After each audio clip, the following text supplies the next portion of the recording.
Now, we don't want to make any assumptions. Sure.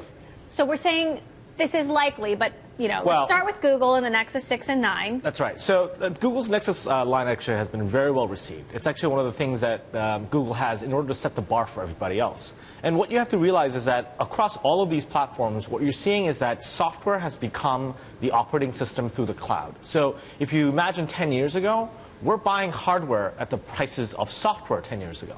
And without a complete set of offerings, no platform is complete, because it's like having parts of your software and operating system missing. Now, I'd like to add that you actually have all of these things, and you buy all of these products as soon as they come out. So you try them out. Yes. So is it fair? I mean, are these guys not getting enough attention?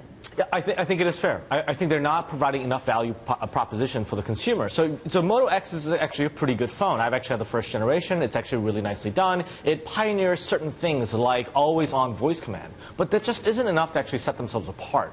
Same thing with the Fire Phone. It's great that I can go snap a photo of something and maybe Amazon can ship it to my house immediately, but how often do I really need to do that? Amazon also came out with a Chromecast, a Google Chromecast-like TV stick. This is something that you plug into your television. That's right. You've already bought that as well. You haven't gotten it yet. That's but right. Are they walking down the same path here, potentially, or could this be better than the Fire Phone? You have to think about Amazon, Google, and Apple as three companies competing for the same thing, which is the operating system of everyday life. And if you think about it in that way, Amazon can't not have this because people want to watch content on their television. They have Amazon Prime, which is their on-demand video service. This is complementary to them. This isn't a standalone line of product, and if you think about it that way, then it doesn't make a lot of sense. Okay. Now, Chromecast, is that something we forgot about? Actually, Chromecast is Amazon's #1 selling electronics. So Amazon's sitting there going, oh my gosh, these guys are eating our lunch, and if we don't have one ourselves, then we've got a problem. So they undercut the Chromecast. So something like the Fire Phone, can something like that come back? Yes. Can it come back from the dead? It absolutely can come back. You look at Microsoft from the early or late 90s, where Netscape was dominating in the browser scene, and Internet Explorer came out with 1.0, and it was a dud. It wasn't until 3.0 until Microsoft actually dominated the scene. And Google is doing the same thing with their Android devices as well. The first one was terrible, and now it's gotten amazingly better. Now, Sundar Pichai, who's in charge of a lot of these products at Google, just got a huge promotion at Google. He has generally a very good or well-respected track record. Yep. Is he not doing enough? I think what you're seeing is that Google has recognized basically the operating system of the world is now the cloud. And in order to actually win the operating system game, you've got to have one person with a vision who's in charge of all the products that actually connect with each other. And that's what the strategy is all about. Okay, can he do that? Who knows?